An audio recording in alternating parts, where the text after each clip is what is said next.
Welcome back. Hello student, आज हम शुरू कर रहे हैं प्रेजेंट परफेक्ट टेंस। पहला आपने देखा प्रेजेंट कंटिन्यूअस टेंस और आज हम शुरू करने जा रहे हैं प्रेजेंट परफेक्ट टेंस। अब देखिए प्रेजेंट परफेक्ट टेंस होता क्या है। प्रेजेंट परफेक्ट जिन हिंदी वाक्यों में क्रिया के अंत में चुका है, चुकी है, लिया है, दिया है, देखा है आदि शब्द आते हैं वहाँ प्रेजेंट परफेक्ट टेंस होता है तथा इसमें कार्य का पूरा होना पाया जाता है।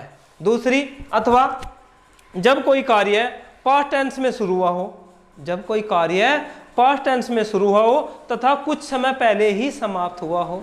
जब कोई कार्य पास्ट टेंस में शुरू हुआ हो और कुछ समय पहले ही समाप्त हुआ हो तथा उसका प्रभाव यानी कि उसका इफेक्ट यानी कि उसका परिणाम वर्तमान में भी चल रहा हो।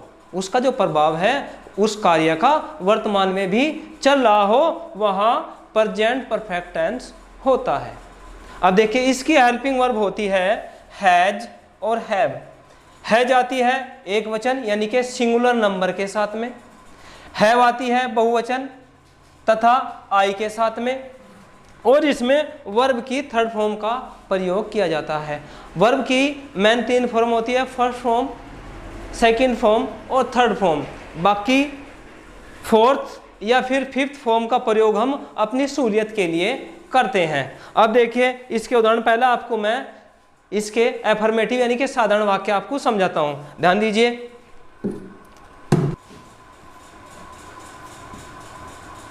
उसने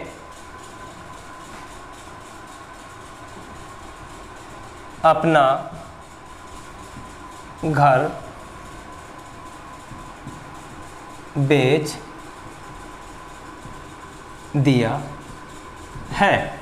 अब देखिए इसका रूल, हेल्पिंग वर्ब इसकी वही होती है हैज और हैव, ठीक है। अब देखिए रूल लगेगा इसका, पहला आप लेंगे सब्जेक्ट, फिर हेल्पिंग वर्ब लेंगे, फिर V3 लेंगे और फिर ऑब्जेक्ट लेंगे।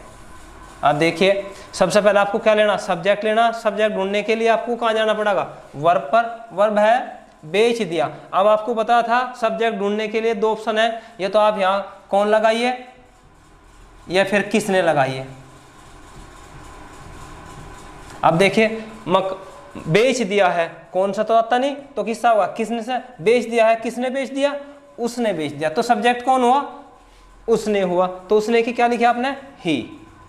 हमने सब्जेक्ट ले लिया, अब क्या लेना आपको, ई के साथ में हेल्पिंग वर्ब। हेल्पिंग वर्ब कौन सी लगेगी, हैज, क्योंकि एक वचन के साथ में क्या होगी, हैज आओगी, ही हैज। अब उसके बाद में आपको लेनी वर्ब। वर्ब क्या है, बेच दिया। बेच दिया की थर्ड फॉर्म, सेल माने बेचना, थर्ड फॉर्म क्या होगी, सोल्ड। और क्या बेच दिया, ऑब्जेक्ट बच गया, हिज होम। अब देखिए इसका निगेटिव सेंटेंस। अब देखिए इसका निगेटिव सेंटेंस,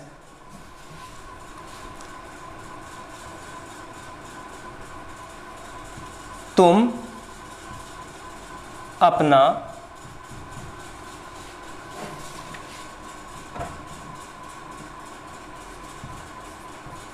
गृह कार्य पूरा नहीं कर चुके हो। अब देखिए निगेटिव का रूल रहेगा, पहला आप लेंगे सब्जेक्ट, फिर हेल्पिंग वर्ब, फिर आपको लेना नोट, उसके बाद में V3 और फिर आपको वही ऑब्जेक्ट लेना है। सब्जेक्ट यू आपने लिया, उसके बाद में आपको क्या लेना, हेल्पिंग वर्ब, यू की साथ में आओगी हैव, क्योंकि यू हमेशा बहुवचन में यूज होता है, यू की साथ में हैव। आपने हैव ले लिया, उसके बाद में क्या लेना आपको, नोट लेना। नोट लिया, उसके बाद में V3 पूरा करना, पूरा करने की कंप्लीटेड, थर्ड फॉर्म कंप्लीट की, कंप्लीटेड। अब क्या पूरा किया, अपना गृह कार्य, योर होम वर्क। अगर आपने लिया यहाँ हिज तो गलत हो जाएगा, क्योंकि सब्जेक्ट यू है, सब्जेक्ट के अनुसार ही आपको अपने की इंग्लिश लेनी है। मान लीजिए यहाँ ही आता है तो आप हिज लेंगे, यहाँ सी आता है तो आप हर लेंगे, यहाँ यहाँ अगर आता आई तो आप अपने के लिए माई लेंगे, अगर यहाँ आता है वी तो अपने के लिए आप आवर लेंगे। अब यहाँ सब्जेक्ट है यू तो अपने के लिए आप क्या लेंगे, योवर लेंगे। Okay, understand. अब नंबर आता है इंट्रोगेटिव सेंटेंस, यानी कि प्रश्नवाचक वाक्य। ने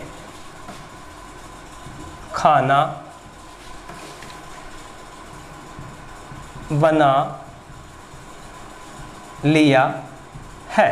अब देखते हो, एक तो ये होगा जिसमें शुरू में क्या आया है, एक होता है जो बीच में क्यों कब कैसे आता है। जैसे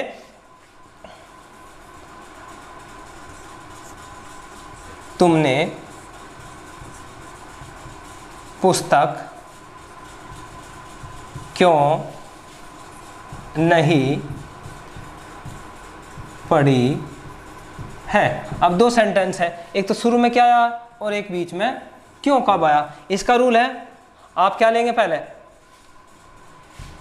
हेल्पिंग वर्ब लेंगे, फिर आप सब्जेक्ट लेंगे, उसके बाद में आप V3 लेंगे और उसके बाद ऑब्जेक्ट और क्वेश्चन मार्क। अब इसमें क्या करना है आपको, पहले आप लेंगे क्वेश्चन वर्ड,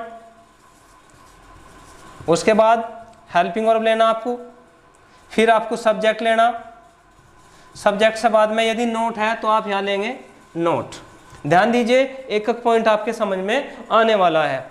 अब आपने नोट लिया, उसके बाद में आपको क्या लेना, वर्ब की थर्ड फॉर्म, उसके बाद में ऑब्जेक्ट और क्वेश्चन मार्क। अब देखिए, पहले आप ये बनाइए, क्या लेना आपको, पहले क्या लेंगे, हेल्पिंग वर्ब, मदर यानी कि एक वचन, एक वचन के लिए क्या लेना आपको, हैज। आप पहले लेंगे has, the mother has the mother. अब उसके बाद में हेल्पिंग वर्ब आ गई, सब्जेक्ट आ गया, क्या लेना, V3 यानी कि खाना बनाना, बनाने की कुक, और कुक की लेनी आपको थर्ड फॉर्म कुकड।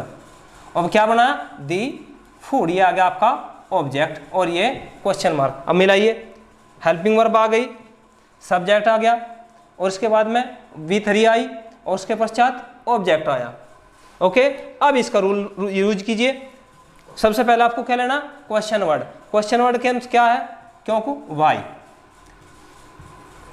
उसके बाद में आपको क्या लेना, हेल्पिंग वर्ब, हेल्पिंग वर्ब तुम की साथ में कौन सी चलनी है, हैव, क्योंकि यू हमेशा बहुवचन में ही यूज होता है। हमने लिया हैव, वाई हैव। उसके बाद में आपको क्या लेना, सब्जेक्ट लेना, सब्जेक्ट क्या है, यू है, यानी कि तुम है। अब आपने लिया यू, उसके बाद आपको क्या लेना, नहीं है इसमें तो आप लेंगे यहाँ नोट, आपने नोट ले लिया, नोट से बाद में आपको V3 यानी कि पढ़ना, पढ़ने की तीन फॉर्म हो, रीड रीड रीड, तीनों फॉर्म की एक ही स्पेलिंग होती है। ओके, अब उसके बाद में क्या लेना आपको, ऑब्जेक्ट लेना, ऑब्जेक्ट क्या है, पुस्तक। Why have you note read the book, और क्वेश्चन मार्क आया। ओके, अंडरस्टैंड, समझ गए होंगे। अब आपको मैं वे कुछ वाक्य बता रहा हूं जो लगते ऐसे हैं कि प्रेजेंट परफेक्ट के हैं, परंतु उनका यूज हमेशा पास्ट इंडेफिनिट में होता है। तो ध्यान दीजिए, अब देखिए प्रेजेंट परफेक्ट टेंस और पास्ट इंडेफिनिट में भेद। कुछ वाक्य ऐसे हो, सेंटेंस ऐसे होते हैं जो लगते ऐसे हैं कि जैसे कि प्रेजेंट परफेक्ट के हो, परंतु बनते हैं वे पास्ट इंडेफिनिट में। वही कन्फ्यूजन मैं आप लोगों का दूर करने आया हूं, क्योंकि आपको पता है बचपन से पढ़ रहे हो, चुका है, चुकी है, लिया है, दिया है आदि शब्द आते हैं, वहां प्रेजेंट परफेक्ट टेंस होता है। परंतु ऐसे भी टेंस हैं और सेंटेंस हैं जो वाक्य में दिया है, लिया है, खाया पिया है, परंतु वे पास्ट इंडेफिनिट में बनते हैं। कैसे, फॉर एग्जाम्पल, जिन वाक्यों में last year, last month, last night, last week, ago, short while ago, yesterday या डे आफ्टर यस्टरडे आया हो, तो वो वाक्य प्रेजेंट परफेक्ट में नहीं बनेगा, क्योंकि उसमें जो घटना है वह भूतकाल में ही समाप्त हो चुकी है और उसका प्रभाव अब नहीं रहा है। पहले हम कहते हैं उसने कल खाना खाया है, तो उसका प्रभाव समाप्त हो चुका है। अब फॉर एग्जाम्पल मैं आपके सामने देता हूं, शीला कल जयपुर गई है, तो ऐसे बनेगा ये, शीला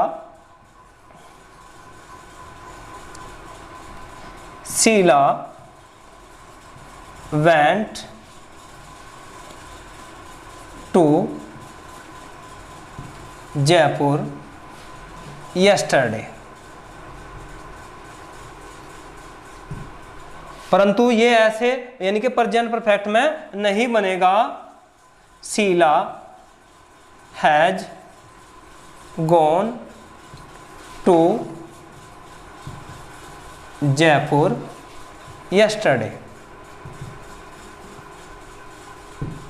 परंतु अगर किसी एग्जाम में या किसी भी टेस्ट में आपसे इस तरह का वाक्य दिया जाता है, आपके सामने अगर ऐसा वाक्य आता है ये इस तरह का, और उसमें कल दिया गया यस्टरडे दिया गया है और आपसे ऑप्शनल कोई आता है, तो ये वाक्य हमेशा पास्ट इंडेफिनिट में ही आपको बनाना है, जिससे कि आपकी सेंटेंस की मिस्टेक भी ठीक हो जाएगी। हमेशा प्रेजेंट परफेक्ट में ऐसी ही मिस्टेक्स एग्जाम में आती है। ओके, समझ में बात आई? क्लियर? अच्छा, बंद कर दे भाई।